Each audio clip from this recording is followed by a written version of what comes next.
लगन ministry YouTube Bible Hindi story व वचन चैनल पर आपका वेलकम, आपका स्वागत करते हैं। सभी भाई बहनों को जय मसीह की। Praise the Lord. सारी आदर महिमा प्रभु यीशु को मिले।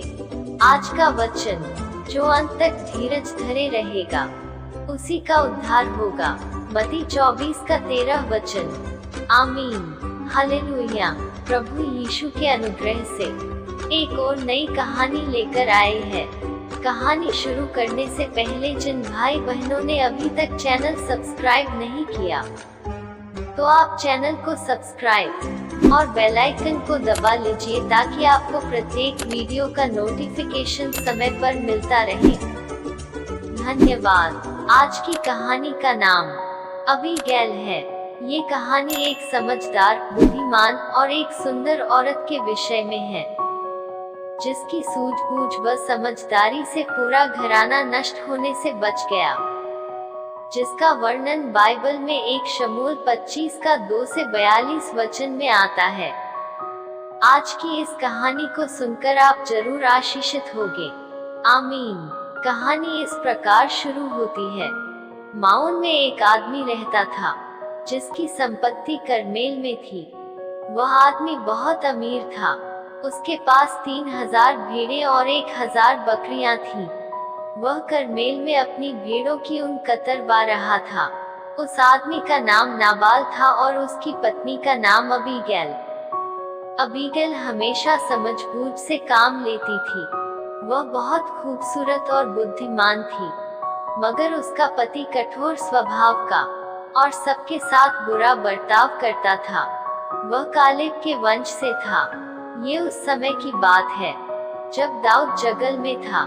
तब उसने सुना कि नाबाल अपनी भेड़ों की ऊन कतरवा रहा है।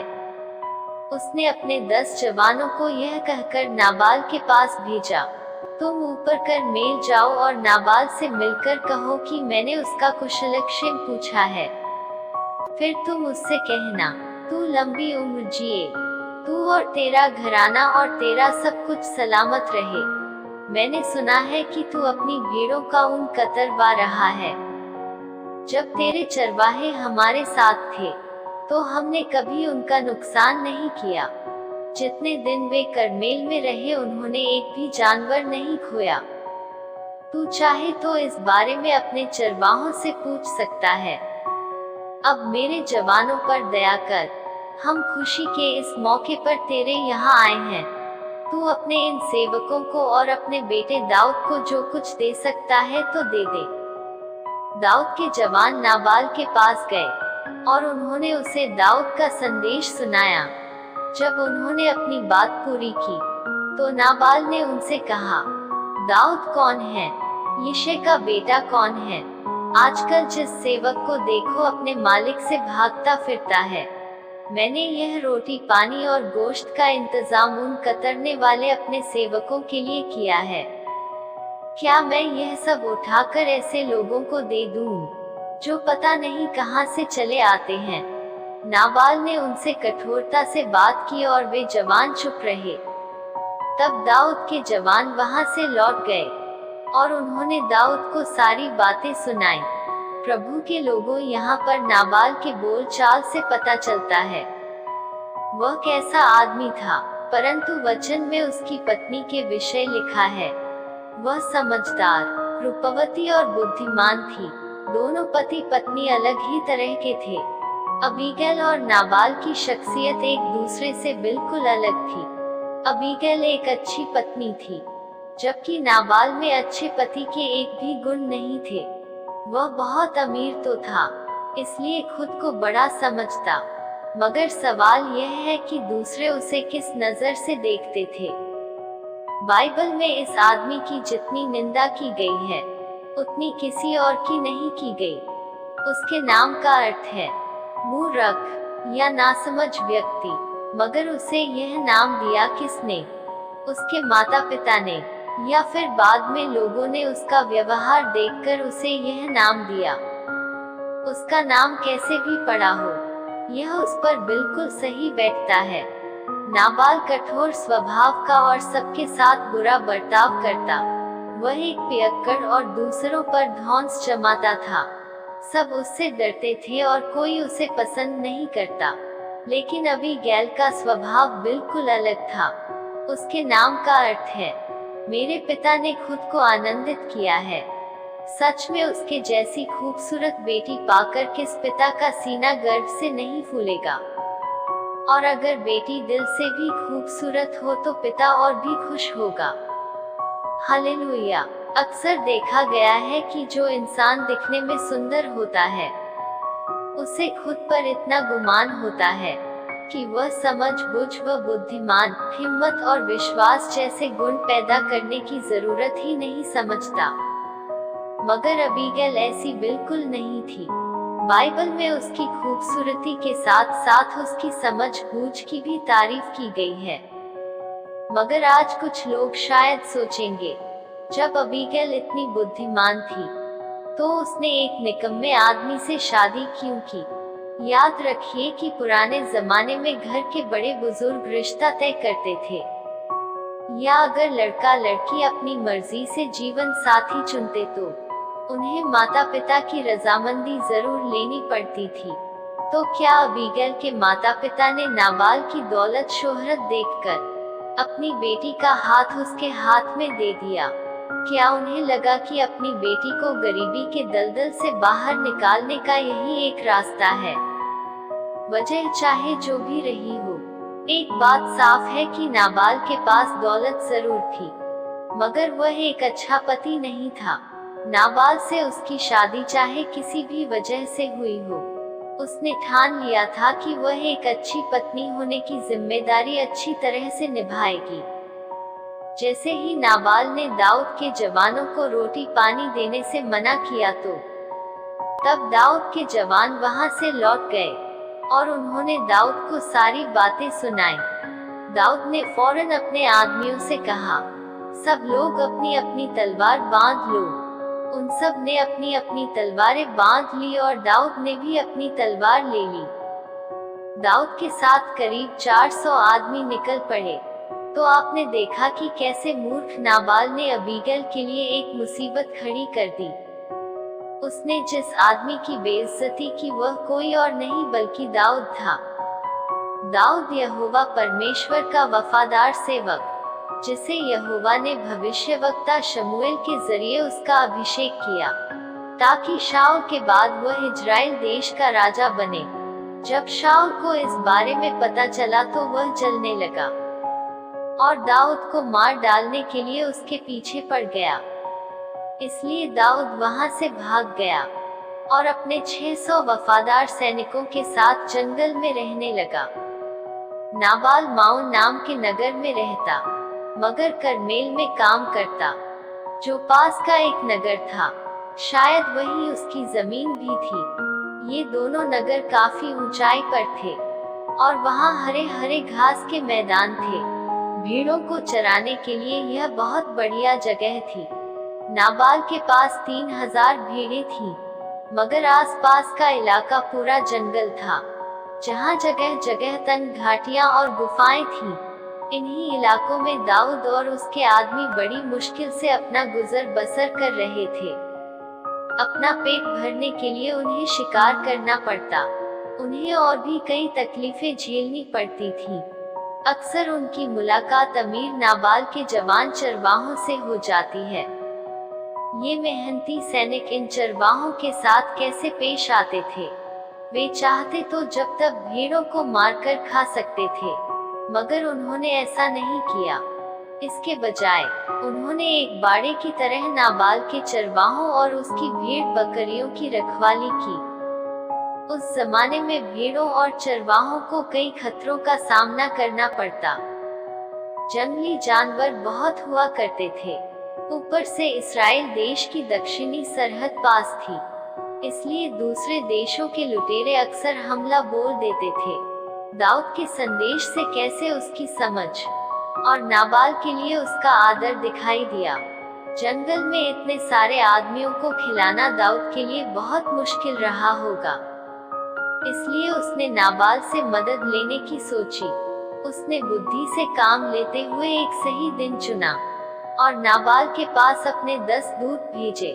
वह दिन भेड़ों की ऊन कतरने का समय था, और ऐसे दिन में आमतौर पर लोग दरिया दिली दिखाते और जश्न मनाते थे। दाऊद ने अपने आदमियों को यह भी बताया कि उन्हें नाबाल से कैसे इज्जत से बात करनी है। उसने सोच समझकर शब्द चुने और बड़ी नम्रता से गुजारिश की। उसने खुद को नाबाल का बेटा भी कहा। उसने शायद नाबाल को इज्जत देने के लिए ऐसा कहा, क्योंकि नाबाल उम्र में उससे बड़ा था। परंतु नाबाल ने तो उल्टा दाऊद की कोई इज्जत नहीं की, और नाबाल की बातों के कारण दाऊद का गुस्सा 7वें आसमान पर चढ़ गया।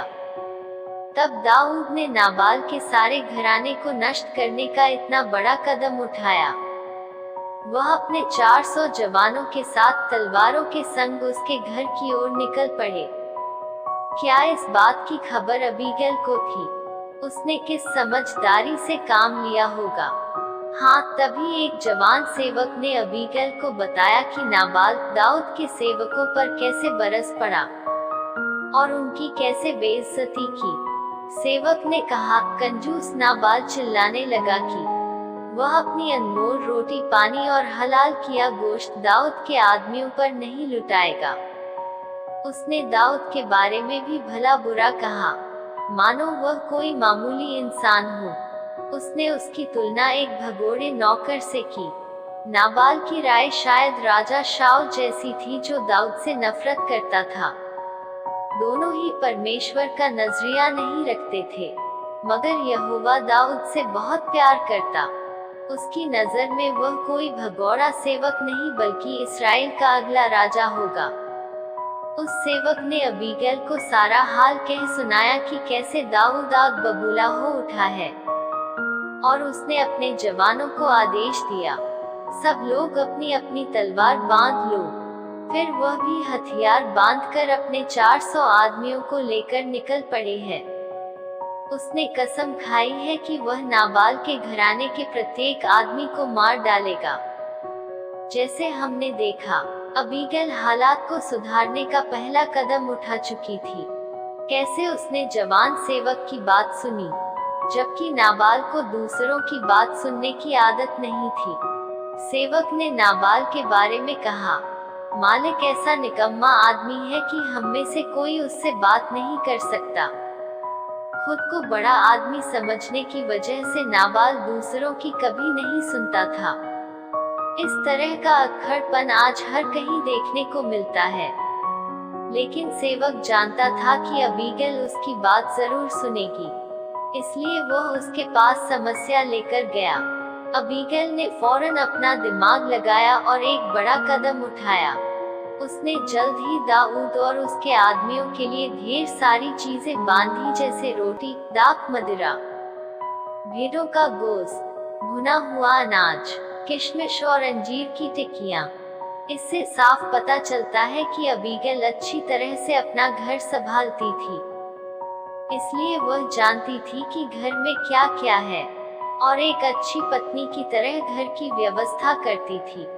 उसने पहले सारा सामान अपने कुछ सेवकों के हाथ भिजवा दिया, फिर वह अकेली पीछे पीछे आई, मगर उसने अपने पति नाबाल को कुछ नहीं बताया, क्योंकि नाबाल ने तो यहोवा के अभिषिक्त सेवक के साथ ऐसी दुष्टता की, जिससे उसके घराने के सभी मासूम लोगों की जान पर बन आई। ऐसे में अगर अबीगैल कदम नहीं उठाती तो क्या वह अपने पति के दोष में साझेदार नहीं होती?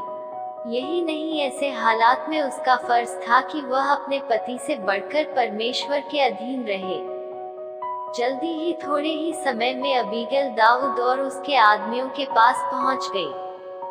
एक बार फिर उसने एक अच्छा कदम उठाया। जैसे ही उसने दाऊद को देखा तो उसने जमीन पर गिरकर उसे प्रणाम किया। फिर उसने दाऊद को अपने मन की सारी बात बताई और अपने पति और घराने के लिए रहम की भीख मांगी। आखिर उसने ऐसा क्या कहा जिससे दाऊद पर इतना गहरा असर हुआ? वह दाऊद को बोली कि अपनी इस दासी को कुछ कहने की इजाजत दे। दाऊद के आदमियों के साथ जो हुआ उसका सारा इल्जाम अबीगैल ने अपने सिर ले लिया। और दाऊद से माफी मांगी। उसने माना कि उसका पति वाकई अपने नाम के मुताबिक नासमझ व मूर्ख है। यह कहकर उसने शायद दाऊद को सुझाया कि ऐसे आदमी के मुंह लगना उसकी शान के खिलाफ है। उसने दाऊद पर भरोसा जताया कि वह यहोवा का चुना हुआ आदमी है और यहोवा की तरफ से युद्ध करता है। उसने यह भी बताया कि उसे मालूम है यहोवा ने दाऊद और उसके राज करने के अधिकार के बारे में क्या वादा किया है। उसने कहा, यहोवा तुझे इस्राएल का राजा ठहराएगा। इसके अलावा उसने दाऊद से विनती की कि वह ऐसा कुछ न करे जिससे वह खून का दोषी ठहरे या बाद में उसका मन उसे धिक्कारे। शायद अबीगैल के कहने का यह मतलब था कि बाद में दाऊद का ज़मीर उसे कचोट सकता है। यहाँ उसके शब्द सलोने और दिल को छू लेने वाले थे। अबीगैल की बात सुनकर दाऊद ने उसकी तारीफ की। फिर उसने अबीगैल की दी हुई चीजें कबूल की और कहा, इस्राएल के परमेश्वर यहोवा की बढ़ाई हो, जिसने आज तुझे मेरे पास भेजा है। परमेश्वर तुझे आशीष दे, क्योंकि तूने समझदारी से काम लिया है। आज तूने मुझे खून का दोषी बनने से रोक लिया है। परमेश्वर तुझे आशीष दे। अबीगैल ने जिस तरह की फुर्ती से काम किया और हिम्मत दिखाई, उसकी दाऊद ने तारीफ की। उसने कबूल किया कि अबीगैल ने उसे खून का दोषी बनने से रोक लिया। उसने अबीगैल से कहा, तू बेफिक्र होकर घर जा। उसने बड़ी नम्रता से यह भी कहा, मैंने तेरी बात मान ली है। तब अबीगैल अपने पति के पास लौट गई। आमीन। तो आपने देखा कि कैसे अबीगैल ने अपनी समझ-बूझ और हिम्मत से अपने सारे घराने के लोगों को नष्ट होने से बचा लिया। इसके बाद अबीगैल अपने रास्ते चली गई। उसने दाऊद से हुई मुलाकात के बारे में जरूर सोचा होगा। उसने यह भी गौर किया होगा कि दाऊद कितना वफादार और भला आदमी है, जबकि उसका पति रौब जमाने वाला है। आगे हम पढ़ते हैं, अबीगैल नाबाल के पास लौट गई। यहाँ पर एक बार फिर से उसे एक अच्छी पत्नी होने का फर्ज अच्छी तरह निभाना था, परंतु वो कैसे? चले देखते हैं उसने एक और अच्छा कदम कैसे उठाया। उसे नाबाल को बताना था कि उसने दाऊद और उसके आदमियों को क्या क्या चीजें दी। पति होने के नाते उसे जानने का हक भी था। अबीगैल को उसे यह भी बताना था कि कैसे उन पर आने वाला खतरा टल गया है। क्यों? क्योंकि अगर नाबाल को यह बात किसी और से पता चलती तो यह उसके लिए बड़े शर्म की बात होती। लेकिन उसने नाबाल को अभी कुछ नहीं बताया, क्योंकि इस समय वह राजा की तरह दावत उड़ा रहा था और शराब के नशे में धुत था। अबीगैल ने एक बार फिर समझ-बूझ से काम लिया और सुबह होने का इंतजार किया, क्योंकि तब तक उसके पति का नशा उतर जाता और वह उसकी बात समझ पाता। इस समय पर यह अबीगैल के लिए खतरे से खाली नहीं होगा। वह तैश में आकर कुछ भी कर देता। सुबह होने पर अबीगैल हिम्मत करके उसके पास गई और उसने उसे सब कुछ बता दिया। अबीगैल ने सोचा होगा कि उसका पति गुस्से से भड़क उठेगा, यहाँ तक कि उस पर हाथ भी उठा देगा, लेकिन ऐसा कुछ नहीं हुआ। नाबाल बैठा का बैठा ही रहा और बिल्कुल भी नहीं हिला। नाबाल को क्या हो गया? वह पत्थर सा सुन हो गया। उसके दिल ने मानो काम करना बंद कर दिया। शायद उसे किसी तरह का स्ट्रोक हो गया होगा और 10 दिन बाद उसने दम तोड़ दिया। मगर उसकी मौत सिर्फ स्ट्रोक से नहीं हुई। बाइबल बताती है, यहोवा ने नाबाल को मारा और वह मर गया। यहोवा ने नाबाल को सजा देकर सही किया। इस तरह अबीगैल की शादीशुदा जिंदगी की तकलीफों का अंत हो गया। आज परमेश्वर कोई चमत्कार करके लोगों को सजा नहीं देता। फिर भी यह कहानी एक जबरदस्त यादगार है कि परमेश्वर ऐसे मामलों को अनदेखा भी नहीं करता, जिनमें एक आदमी दुष्ट कार्य करता हो या जुल्म ढाता है। परंतु परमेश्वर अपने समय पर जरूर इंसाफ करेगा। अबीगैल को एक और आशीष मिलने वाली थी। जब दाऊद को पता चला कि नाबाल मर गया है, तो उसने अबीगैल के पास शादी का प्रस्ताव भेजा। अबीगैल ने कहा, तेरी यह दासी अपने मालिक के सेवकों के पैर धोने के लिए तैयार है। दाऊद की पत्नी बनने के ख्याल से वह घमंड से नहीं फूली बल्कि नम्र बनी रही। यहाँ तक कि वह दाऊद के सेवकों की दासी बनने के लिए तैयार थी। एक बार फिर वह दाऊद से मिलने के लिए फौरन तैयार हो गई। यहाँ कोई राजा रानी की कहानी नहीं है, जिसमें शादी के बाद दोनों की जिंदगी फूलों की सेज बन जाती है। दाऊद और अबीगैल के जीवन में कई उतार चढ़ाव आए होंगे। दाऊद की पहले ही एक पत्नी थी। हालांकि उस जमाने में परमेश्वर ने एक से ज्यादा पत्नियां रखने की इजाजत दी थी। फिर भी अबीगैल जैसी वफादार औरतों के लिए ऐसे परिवार में रहना एक चुनौती रही होगी। यही नहीं, उस वक्त तक दाऊद राजा नहीं बना था, इसलिए उसके आगे जरूर मुश्किलें और बाधाएं आई होंगी। फिर भी एक पत्नी के नाते अबीगैल ने सारी जिंदगी दाऊद का साथ दिया और उसकी मदद की। बाद में अबीगैल ने दाऊद के एक बेटे को जन्म दिया। हालांकि अबीगैल को कई चुनौतियों का सामना करना पड़ा, फिर भी इस दौरान उसने जाना कि उसका पति दाऊद उससे प्यार करता है और उसकी हिफाजत करता है। एक मौके पर जब अबीगैल को अगवा कर लिया गया तो दाऊद ने उसे छुड़ाया। इस प्रकार परमेश्वर ऐसी ही समझ-बूझ से काम लेने वाली, हिम्मत वाली और वफादार औरतों से प्यार करता है और उन्हें अनमोल समझता है। आगे चलकर जब दाऊद इजराइल का राजा बना तो अबीगैल महल में रही और परमेश्वर ने उसे भरपूर आशीष दी। आमीन। ये कहानी यहाँ पर समाप्त हो जाती है। हालेलुया। प्रभु यीशु इन वचनों से आपको आशीषित करे, आपको बुद्धिमान व समझदार बनाए। आमीन। आप सभी जुड़े रहे लगन ministry YouTube, Hindi Bible story और वचन चैनल पर, जहां पर आप बाइबल की सच्ची कहानियों व वचनों को देखकर और सुनकर अपने विश्वास को बनाए रखें। धन्यवाद। प्रभु यीशु की कृपा आप सब पर बनी रहे। पिता का प्रेम, यीशु का अनुग्रह, पवित्र आत्मा की सहभागिता आप पर और आपके परिवार पर हमेशा बनी रहे। आमीन। सबको जय मसीह की।